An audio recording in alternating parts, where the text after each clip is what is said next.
Look, I'd only just like to make two comments. One around the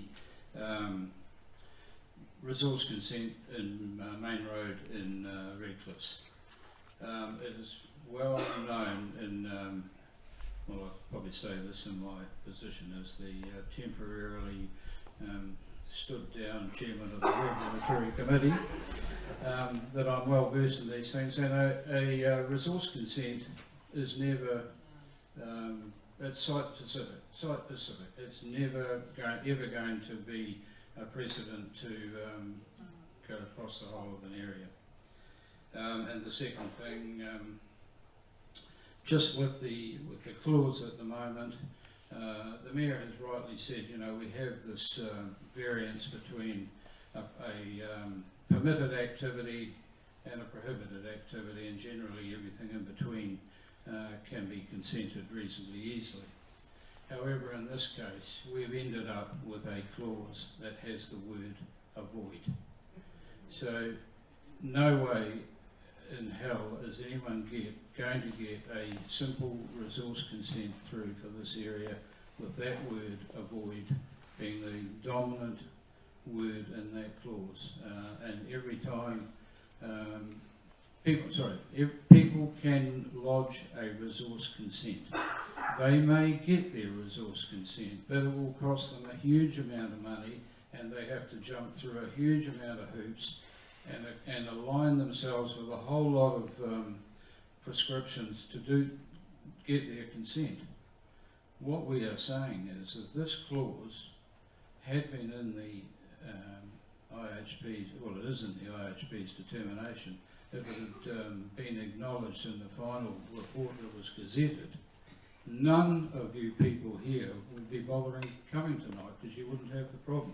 That's exactly right.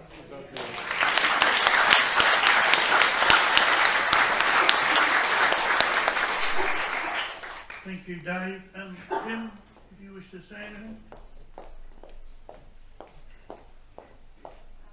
Just briefly, just to help you understand that as a community board we have raised the issues of the community that they've been having for quite some months now, even for even Tim more thing on you on the block, but we've been raising the issues that these communities have been having for a very long time, and we also have mentioned the residential unit overlay emission in informal meetings and formal meetings. So just to assure you on that, it's disappointing in one way that it's taken this long for to get a result, but we're very pleased that there is going to be a result. Thank you.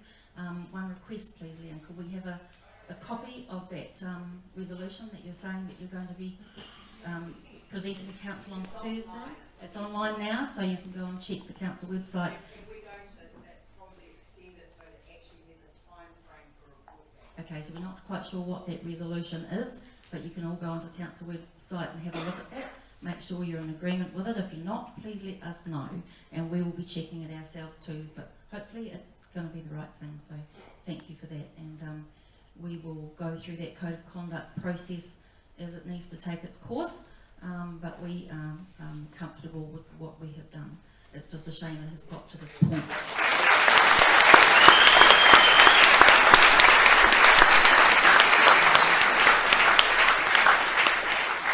Look, great words, Kim. Thanks very much.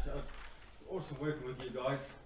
You know, you've got a great team here, and I have to appreciate them because we put everything on the line because we've tried so hard and nothing's happened. It's so damn sad it had to get to this stage. Look, all we want to do is get on with our lives. 8 years since the earthquake. We've all had to go through the EQC, the insurances, whatever. Just let us get on with life. Give us a bit of hope. Throw a carrot out there occasionally. That's all we want. Move on. Thank you very much.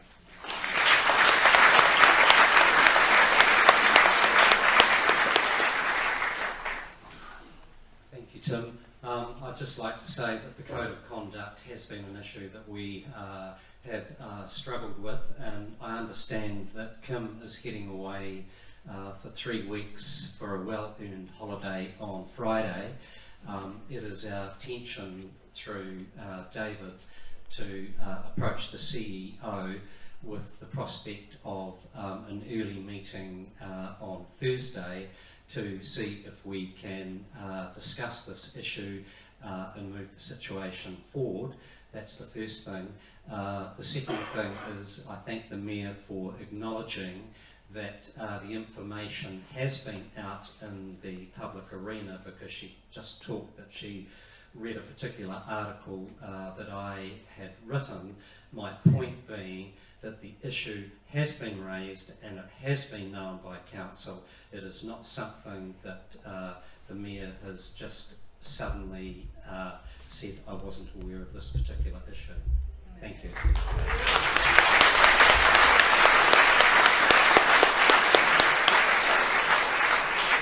Thank you, Darryl.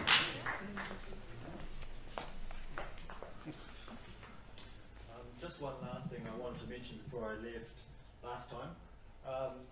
So we talked about like this as the issue, but I think there's actually a slightly broader issue that's more important, and that is, I think what best way to describe it is an entrenched attitude in council staff about what should be done in these suburbs in terms of coastal hazard response and approach. And I just think it's been such a long time, people need to stop and think, is there a better way? We've got the next round coming of this, which is inundation and erosion, and yes, this can be handled so much better, so that there's better outcomes for everybody. And I would all like us, the council, to take a breather and really have a think about how we should do this well. Thank you.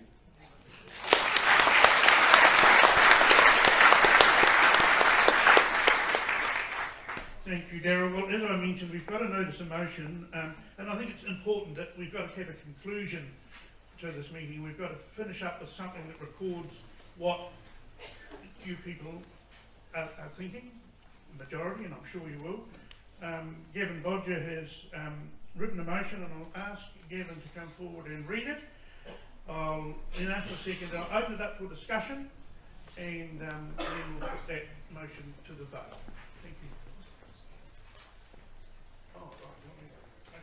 Hi everybody, thanks for coming along. Look, to me, everybody's talking about these issues here, and we know there are significant issues in the area. To me, the big issue we're talking about is democracy. I think it's a reproach to the Mayor and to the CEO for them to come along here tonight and to hear them talk as if, oh, we didn't know. I mean, for God's sake, they did know. I very briefly drafted out this resolution late this afternoon. During the course of the meeting, I'm thinking, God, is this going to be relevant? I still think it is very relevant. Because for me, my concern, as I've said, is the basic issue of democracy. I mean, the current Mayor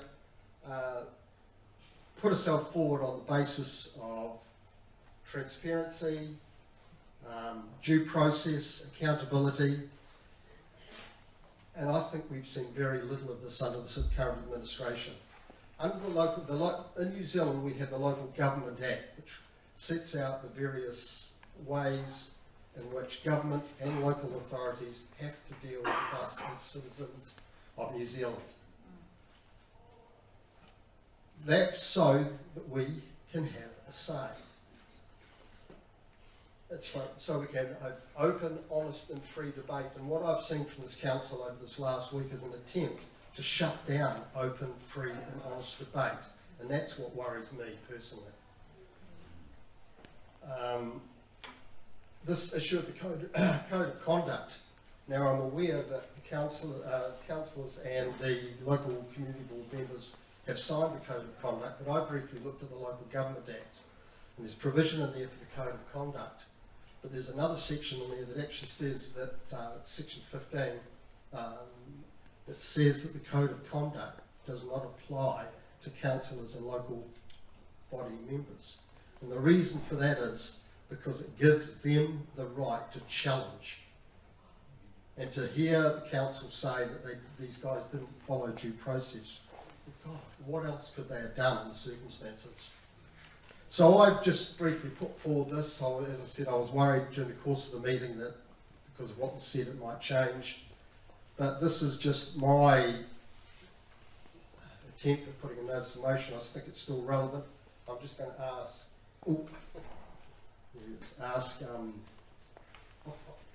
Alan. I've known him all my life, Alan. Sorry, I'm a bit nervous.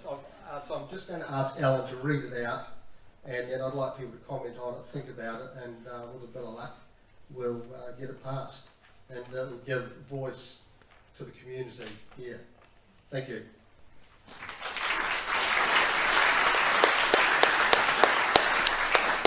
Thank you, Gavin. So I will read the motion. I, Gavin Bolger, wish to move the following motions. One, that this meeting wishes to send a clear message to the Mayor, CEO and all Christchurch City Councillors that we fully back the efforts and endeavours of Councillor East, David East, and the Community Board members Kim Money, Tim Sintes and Daryl Latham, seeking an independent inquiry into those issues raised by Sir John Hanson, the former chair of the Christchurch Independent Hearing Panel, and in particular how the error occurred. Two, that this meeting also strongly objects to the City Council formally charging our elected members of breaches under the Council's Code of Conduct, and we request that they be withdrawn.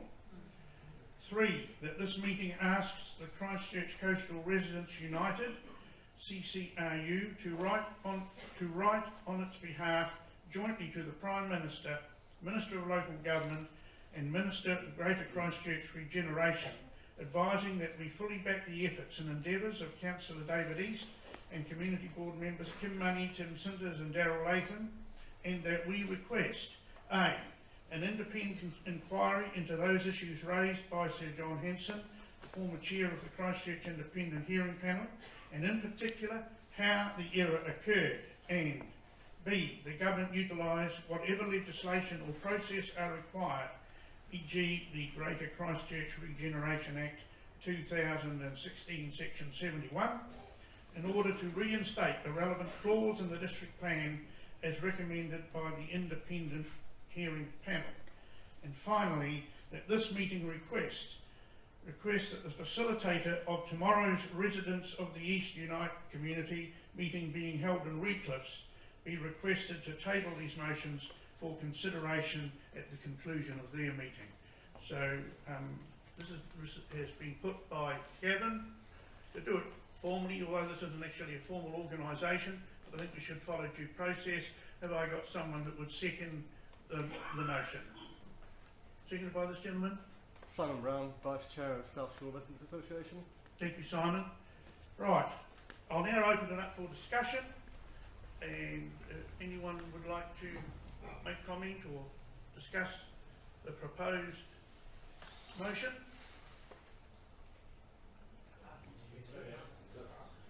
All done? Yeah. Okay.